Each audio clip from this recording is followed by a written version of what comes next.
India versus New Zealand match నిన్న బరోడాలో జరిగింది. అండ్ మొదట బ్యాటింగ్ చేసిన న్యూజిలాండ్ 300 రన్స్ స్కోర్ చేసింది. అండ్ సెకండ్ బ్యాటింగ్కి దిగిన టీమిండియా ప్లేయర్స్ వాళ్ళ సత్తా ఏంటో చూపెట్టారు. ముఖ్యంగా విరాట్ కోహ్లీ అయితే 85th సెంచరీ చేసేలాగే కనిపించాడు. కానీ 90sలో అవుట్ అయ్యాడు. తన స్కోర్ 93 దగ్గర అవుట్ అయిపోయాడు. ఇంజురీ తర్వాత దాదాపు 2 నెలల విరామం తర్వాత వచ్చిన శ్రేయస్ అయ్యర్ మంచి కంబ్యాక్ ఇచ్చాడు. అద్భుతమైన 49 రన్స్ స్కోర్ చేశాడు ప్రెజర్ సిచ్యువేషన్లో.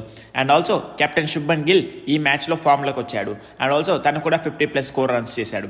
కేఎల్ రాహుల్ అయితే లాస్ట్ వరకు ఉండి అద్భుతంగా ప్రెజర్ని కంట్రోల్ చేసి లాస్ట్లో మ్యాచ్ని గెలిపించాడు టీమిండియాకి. అండ్ ఇక్కడ మరీ ముఖ్యంగా మనం మాట్లాడుకోవాల్సింది హర్షిత్ రాణా గురించి. ఒకవైపు బాల్తోనూ ఇంకోవైపు బ్యాట్తోనూ అద్భుతంగా ఆడి మ్యాచ్ను ఇండియా వైపు తిప్పాడు హర్షిత్ రాణా.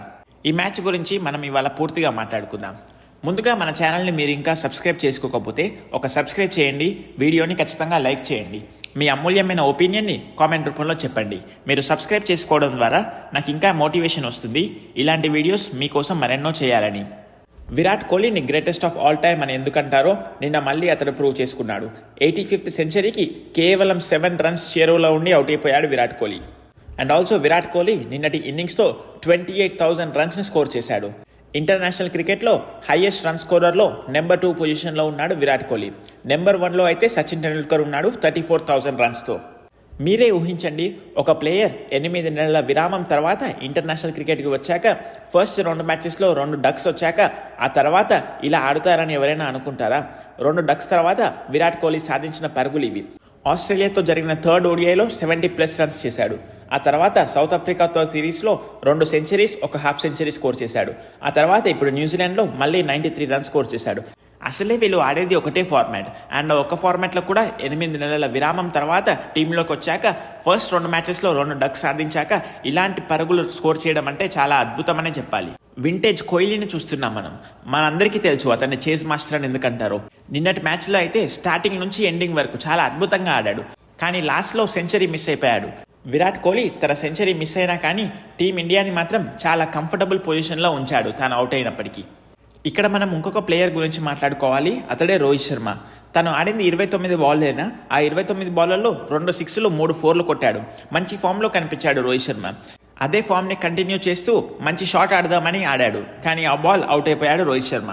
రోహిత్ శర్మ 6లు కొడుతుండగా జైషా మాత్రం చాలా ఎంజాయ్ చేశాడు స్టాండ్స్లో ఉండి. అండ్ అతను చీఫ్ సెలెక్టర్ అయిన అజిత్ అగర్కర్ పక్కకు కూర్చొని మరీ చప్పట్లు కొడుతూ అతనికి వినబడేలా అరుస్తున్నాడు జైషా. జైషా అయితే చాలా అద్భుతమైన పర్సన్ అనే చెప్పుకోవాలి. మనందరికీ తెలుసు టీమిండియా క్రికెట్కి ఎంతో చేశాడు. అటు ఉమెన్స్ క్రికెట్లో అయినా మెన్స్ క్రికెట్లో అయినా చాలా వరకు బ్యాక్ చేశాడు ప్లేయర్స్ అందరినీ.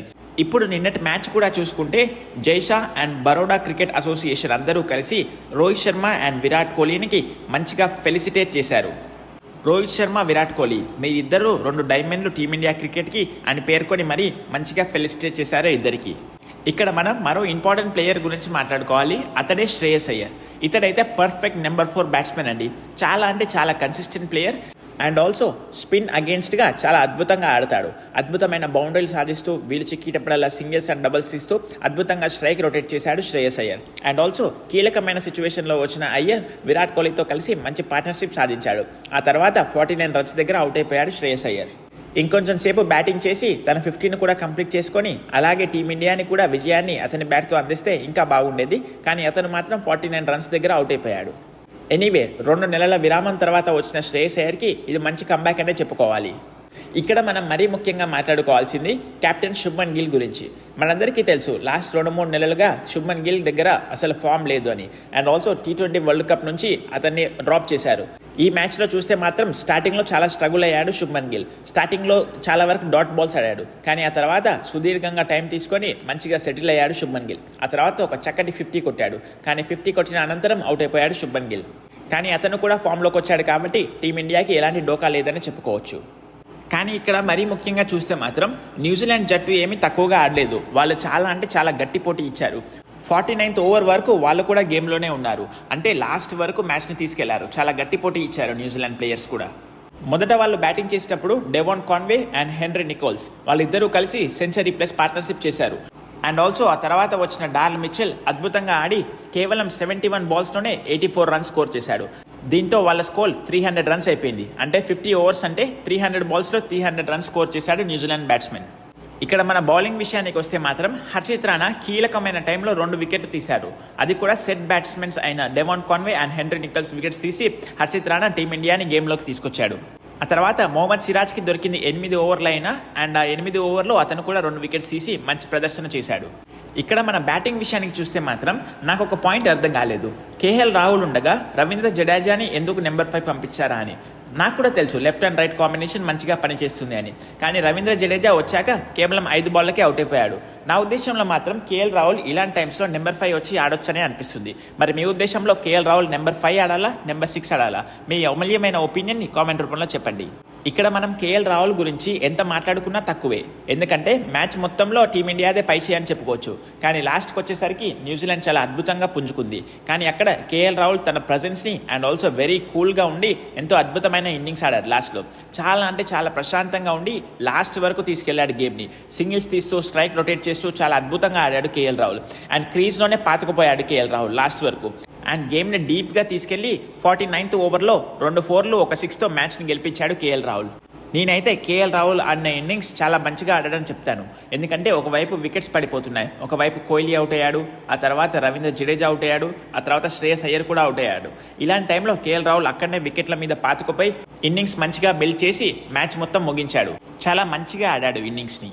ఇప్పుడు ఇక్కడ 2 టీమ్స్ మధ్యలో డిఫరెన్స్ చూసుకుంటే మాత్రం ఒక ప్లేయర్ చాలా డిఫరెన్స్ని క్రియేట్ చేశాడు. అతడే హర్షిత్ రాణా. అటు బ్యాట్ తోటు ఇటు బాల్ తోటు చాలా అద్భుతంగా ఆడాడు. వాషింగ్టన్ సుందర్ ఉండగా కూడా హర్షిత్ రాణాని అప్ ద ఆర్డర్ పంపించారు, ఎందుకంటే వాషింగ్టన్ సుందర్కి ఇంజురీ అయిందని. అండ్ ఆల్సో అతడు బ్యాట్ తోటు చాలా అద్భుతంగా రన్ స్కోర్ చేశాడు. ప్రెజర్ సిచ్యువేషన్స్లో 4 6 కొట్టి టీమిండియాని మ్యాచ్లో ముందుంచాడు. అండ్ ఆల్సో చాలా అద్భుతమైన ఇన్నింగ్స్ అని చెప్పాలి. చాలా క్రూషియల్ టైంలో మంచి బౌండరీ సాధించి ప్రెజర్ మొత్తం తగ్గించాడు టీమిండియా ప్లేయర్స్ పైన హర్షిత్ రాణా. అందరికీ తెలుసు కదా హర్షిత్ రాణా మీద ఎంతో ట్రోలింగ్ అవుతుంది, అతను గంభీర్ కోటలా ఆడుతున్నాడని. కానీ ఈ మ్యాచ్తో ఆ ట్రోలర్స్కి అందరికీ చెక్ పెట్టేశాడు హర్షిత్ రాణా. తను గంభీర్ కోటాలో ఆడడం లేదు, తన ప్లేయర్ పర్ఫార్మెన్స్ కోటాలోనే ఆడుతున్నానని చాటి చెప్పాడు హర్షిత్ రాణా. ఈ మ్యాచ్లో హర్షదీప్ సింగ్ ఆడలేదు, ఎందుకంటే T20 వరల్డ్ కప్ యొక్క ప్రిపరేషన్ దృష్ట్యా అతనికి రెస్ట్ ఇచ్చారని అనుకుంటున్నాను నేనైతే. And also work load management కింద అతన్ని ఈ గేమ్లోకి తీసుకోలేదని అనుకుంటున్నాను. ఎందుకంటే నెక్స్ట్ 5 మ్యాచ్ T20 సిరీస్లో హర్షదీప్ సింగ్ చాలా కీలకమైన బౌలర్ మనకు, అందుకని రెస్ట్ ఇచ్చారని అనుకుంటున్నాను. న్యూజిలాండ్ మాత్రం ఈ మ్యాచ్ని ఏమీ తేలిగ్గా ఇవ్వలేదు టీమిండియాకి. 49th ఓవర్ వరకు లాక్కొచ్చింది టీమిండియా బ్యాట్స్మెన్స్ని.